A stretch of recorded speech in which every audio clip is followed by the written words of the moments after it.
시청자 여러분 안녕하십니까?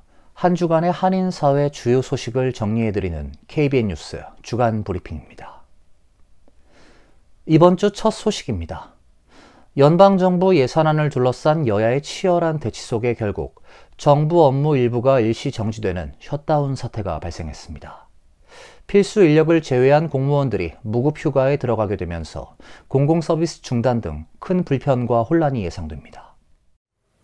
상원은 어제 연방정부 셧다운을 피하기 위해 7주짜리 공화당의 임시 예산안을 표결에 붙였으나 찬성 55대 반대 45로 부결됐고 민주당이 자체 발의한 임시 예산안도 통과되지 못해 오늘부터 연방정부가 셧다운됐습니다. 트럼프 집권 1기 때인 2018년 12월 이후 약 7년 만입니다. 따라서 오늘부터 연방정부 공무원 중 국가안보, 공공안전, 헌법상 기능 등과 관련된 필수 인력을 제외한 상당수가 무급휴직에 들어가게 됐습니다. 민주당은 올해 말로 종료되는 공공의료보험 오바마케어 보조금 지급 연장 등을 요구하며 공화당이 주도하는 예산안을 반대하고 있습니다. 트럼프 대통령은 오바마케어 보조금 지급 연장이 불체자에게 의료 혜택을 주는 것이라며 민주당의 이번 사태에 책임을 넘기고 있습니다. 트럼프 대통령은 특히 셧다운 사태가 발생하면 자신의 국정과제 우선순위에 맞지 않는 업무를 수행하는 연방 공무원을 대거 해고할 방침을 밝히면서 민주당의 양보를 압박하고 있습니다. 연방정부 셧다운은 공공서비스를 마비시켜 경제활동을 약화시키게 됩니다. 국립공원 폐쇄나 공항 보안 인력 결근은 관광 여행 산업도 위축시키게 됩니다. 교통안전청 직원과 항공관제사 등 필수 인력은 무급으로 근무해야 하지만 2019년부터 대규모 결근 사태가 발생하면 공항 보안 검색대가 폐쇄될 위험도 있습니다. 국립공원관리국은 이번엔 도로 산책로, 기념물 등을 개방한다는 방침이지만 셧다운 장기화 시 공원 훼손 우려가 크다고 밝혔습니다. 전 세계 각국의 한인 회장 등 재외동포 370여 명이 참석한 가운데 제19회 세계 한인의 날 기념식이 개최됐습니다. 이재명 대통령은 재외동포 권익 보호와 제도 개선 의지를 다시 한번 강조했습니다. 이재명 대통령은 서울 그랜드 워커힐 호텔에서 열린 제19회 세계 한인의 날 기념식에서 차세대 동포들이 민족의 정체성을 잃지 않고 글로벌 리더로 성장할 수 있도록 교육, 문화, 네트워크 형성을 지원하겠다며 동포 사회의 오랜 염원인 복수국적 연령 하향 문제도 사회적 공감대 속에 풀어가겠다고 말했습니다. 재외국민 투표 편의 확대 방안도 다시 한번 강조했습니다. 이 대통령은 몇 시간 비행기를 타고 투표하는 현실을 개선해야 한다며 임시 인력을 고용해서라도 투표소를 확대하고 우편 투표 같은 대안도 신속히 검토하겠다고 말했습니다. 이어 여러분이 당사자이자 주권자라며 힘을 모아 뒷받침해주면 빠른 시일 내 제도 개혁이 가능하다고 당부했습니다. 영사 기능 강화 방침도 밝혔습니다. 이 대통령은 영사가 단순 민원 처리를 넘어 교민 사회의 조직적 역량을 뒷받침할 수 있도록 대폭 강화 재편하겠다고 말했습니다. 오늘 행사엔 김경엽 재외동포청장, 각국 한인회장, 유공동포 등 370여 명이 참석했으며 대통령은 유공동포 6명에게 직접 정부 포상을 수여했습니다. 세계 한인의 날은 2007년 법정 기념일로 제정돼 해외 동포의 공헌을 기리고 모국과의 유대를 강화하는 행사로 이어지고 있습니다. 한국국가정보자원관리원에서 발생한 화재로 인해 뉴욕 총영사관 등 재외공간이 제공하는 일부 민원 서비스가 중단됐습니다. 뉴욕 총영사관은 지난 26일 한국의 국가정보자원관리원 대전센터 화재로 인한 서버 장애로 모바일 재외국민 신분증 기능이 일시 중단됐고 행정안전부가 제공하는 국민신문고 및 간편인증 서비스도 중단됐다고 밝혔습니다. 다만 민원실 직접 방문하거나 우편 팩스 등을 통한 민원 서비스는 접수 가능합니다. 외교부 홈페이지의 일부 서비스도 원활하게 제공되지 않고 있다고 공지했습니다. 재외공간 민원실에 설치된 무인 민원 발급기 서비스는 신원 확인용으로 모바일 재외국민 신분증을 사용할 수 없고 지문 확인을 통해 무인 민원 발급기를 이용할 수는 있습니다. 또 온라인 국민신문고 등을 통해 접수한 전자민원은 시스템 가동 시까지 처리가 연장됐다며 필요할 경우 우편 등을 통해 다시 민원을 접수해달라고 공지했습니다. 외교부는 지역별 재외공간 웹사이트와 유선 연락을 통해 정보 숙지 및 문의를 당부했습니다. 뉴욕 총영사관은 관련 업무 재개 즉시 공지할 예정입니다. 최근 4년간 미국에서 강제 추방된 한인 수가 200명을 훌쩍 넘는 것으로 확인됐습니다. 하지만 한국 외교부는 한인들의 추방 현황을 제대로 파악하지 못하고 있는 것으로 드러나 문제점으로 지적됐습니다.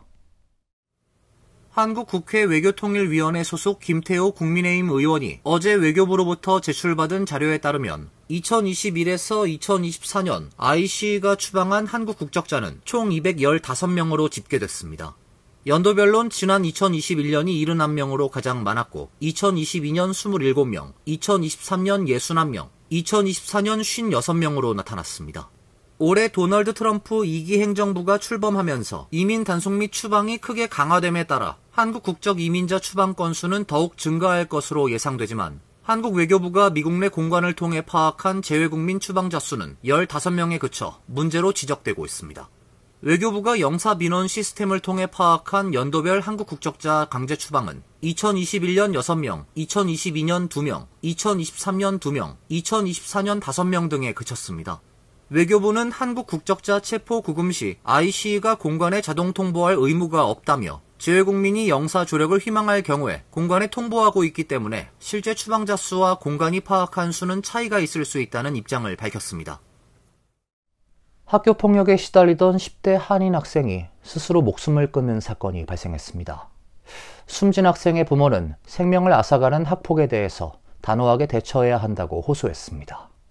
지역사회의 추모의 물결이 이어지고 있습니다. 조지아주 지역방송 WRDW에 따르면 컬럼비아 카운티 할렘 중학교에 다니던 11세 한인 중학생 이현경 군이 지난달 24일 자택에서 극단적인 선택을 했습니다. 이 군의 부모는 매체와의 인터뷰에서 아들은 늘 사랑이 넘쳤고 매일 우리에게 사랑해라고 말하던 아이였다며 어떤 외로움과 두려움 속에서 이런 결정을 했는지 상상조차 할 수 없다고 말했습니다. 아들의 사망 이후 부모에겐 학교폭력 피해 제보가 잇따랐습니다. 부모는 아들이 심한 괴롭힘을 당했고 심지어 학대까지 당했다는 말을 들었다며 구체적인 내용은 차마 되풀이하기 힘들 정도로 잔혹했다고 전했습니다. 이 군은 학교폭력으로 정신과 치료까지 받았으나 결국 회복하지 못했습니다.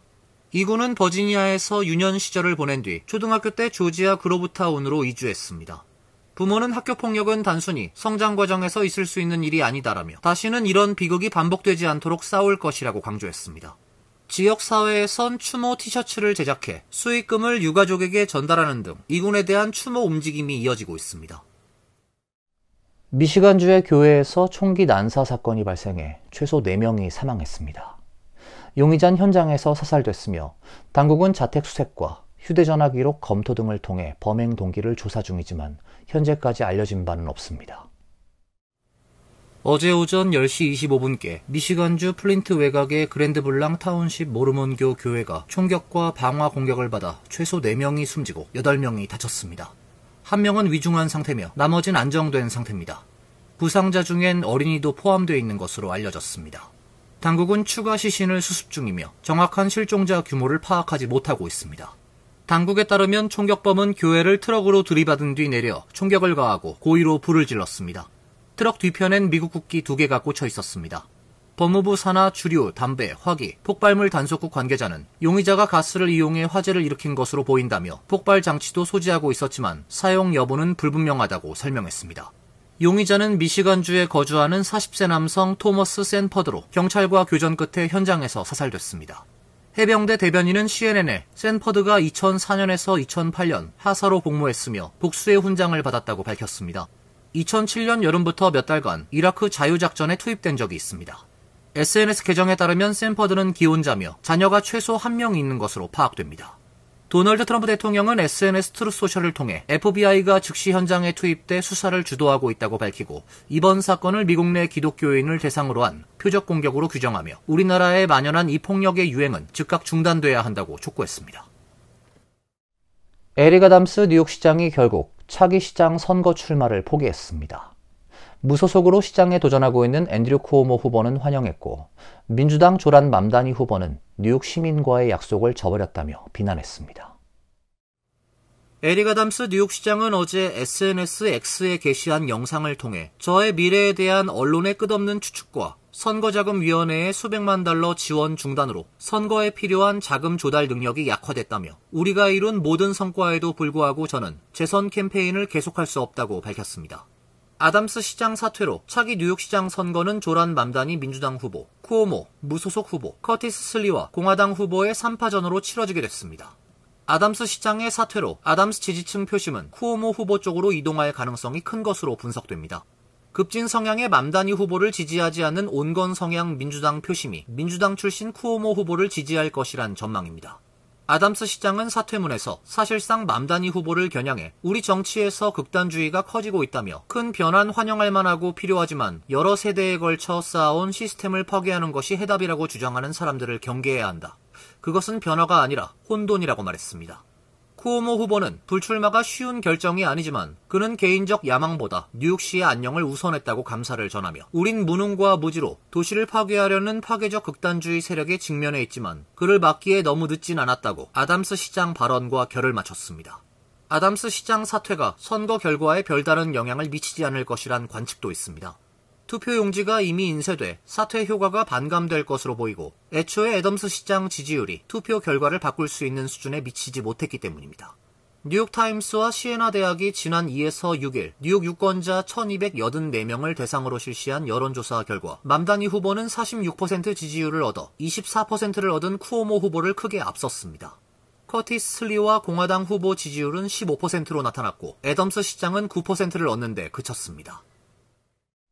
내년부터 뉴욕시 대중교통 요금이 다시 인상됩니다. 버스와 전철의 기본 요금은 3달러로 오르고 열차 요금도 구간에 따라 최대 4.5% 인상됩니다. MTA는 어제 이사회를 개최하고 버스, 전철 및 LIRR, 메트로노스 요금 인상안을 만장일치로 통과시켰습니다. 인상안에 따르면 우선 MTA 버스와 전철 1회 탑승 기본 요금은 내년부터 현행 2.90달러에서 3달러로 10센트 인상됩니다. 또 버스와 전철의 일주일과 1개월 무제한 탑승권은 폐지됩니다. 대신 일주일 35달러 요금 상한제가 도입됩니다. 크레딧카드 등 동일한 결제 수단으로 첫 지불한 뒤 7일간 버스나 전철을 아무리 많이 이용하더라도 요금의 합계가 35달러를 초과한 이후부턴 더 이상 요금을 부과하지 않는 방식입니다. 익스프레스 버스의 경우 편도 요금이 현행 7달러에서 7달러 25센트로 25센트 상향 조정됩니다. 전철과 마찬가지로 무제한 탑승권은 폐지되고 일주일 67달러 요금 상한제가 도입됩니다. LIRR과 메트로노스 기차 요금은 구간별로 최대 4.5% 인상됩니다. 왕복 티켓은 사라지고 편도 티켓의 만료는 구입 후 다음날 오전 4시로 변경됩니다. 왕복권 대신 하루 동안 무제한 이용 가능한 데이패스가 생깁니다. 한편 MTA는 내년 1월부터 현재 요금 결제 수단으로 병행하고 있는 마그네틱형 메트로카드 사용을 전면 폐지하고 옴니카드와 크레딧카드, 직불카드, 스마트폰 결제 등 탭앤라이드 방식으로만 운영할 예정입니다. 이상으로 KBN 뉴스 주간 브리핑을 마칩니다. KBN과 함께 즐거운 주말 되시길 바랍니다.